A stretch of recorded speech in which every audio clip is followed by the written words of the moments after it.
لاہور میں 39 سال بعد بدترین سیلاب نے تباہی مچا دی۔ ناقص حکمت عملی کی وجہ سے سیلابی پانی ہاؤسنگ سوسائٹیز میں داخل ہو گیا۔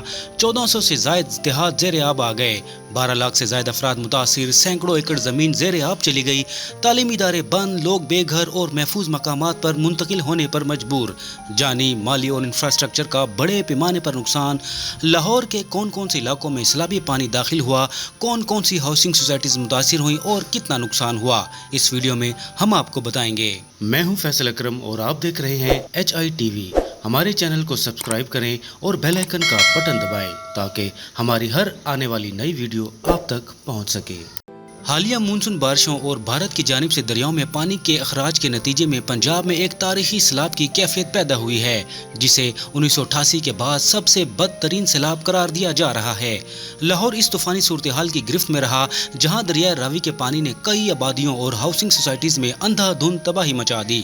سیلابی پانی شاہدرہ سے گزر کر وہاں کے داخلی راستوں اور محلوں میں داخل ہو گیا۔ فروخ آباد میں سیلابی پانی نے گھروں کو بری طرح متاثر کیا۔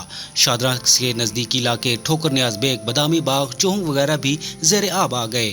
سیلابی پانی گھروں میں داخل ہو گیا، مگر بر وقت انخلا کے باعث جانی نقصان ٹل گیا۔ پارکیوں میں سیلابی پانی نے 2 غیر رہائشی بلاکس میں داخلہ کیا، جبکہ سوسائٹی کے ایک بلاک کو محفوظ بنانے کے لیے مضبوط حفاظتی بند بنایا گیا تھا۔ ضلع انتظامیہ نے متاثر علاقے جیسے فروخ آباد، پارکیو سٹی سے رہائشیوں کا بروقت انخلا یقینی بنایا۔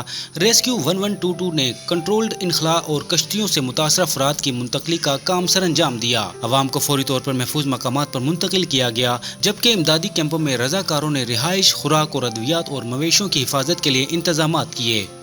پنجاب میں اسی سیلاب کے نتیجے میں اب تک کم از کم 12 سے 15 افراد اس دنیا سے رخصت ہوئے، جبکہ لاکھوں افراد بے گھر ہوئے۔ 1400 سے زائد دیہات زیر آب آئے اور تقریباً 1.2 ملین سے زائد لوگ متاثر ہوئے۔ سینکڑوں ایکڑ اراضی پانی تلے چلی گئی، فصلیں تباہ ہوئیں اور غیر معیاری پانی کے اخراج سے ڈیمیں اور بند ٹوٹنے کے خدشات لاحق ہوئے۔ سڑکیں، پل، ریل کی پٹریوں کا بنیادی ڈھانچہ بھی متاثر ہوا۔ کئی تعلیمی ادارے بند کر دیے گئے۔ کئی موٹر ویز کے اسٹیشن کو بھی عارضی طور پر بند کرنا پڑا۔ وزیر اعلیٰ پنجاب مریم نواز نے عوام سے اپیل کی کہ فوری طور پر محفوظ مقامات کی جانب منتقل ہو جائیں تاکہ جانوں کو محفوظ رکھا جا سکے۔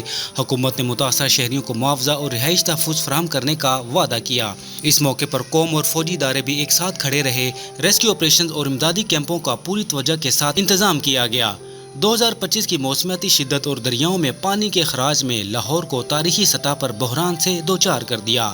دوسری جانب محکمہ موسمیات نے ملک کے بیشتر علاقوں میں شدید ترین بارشوں کی پیشن گوئی کی ہے۔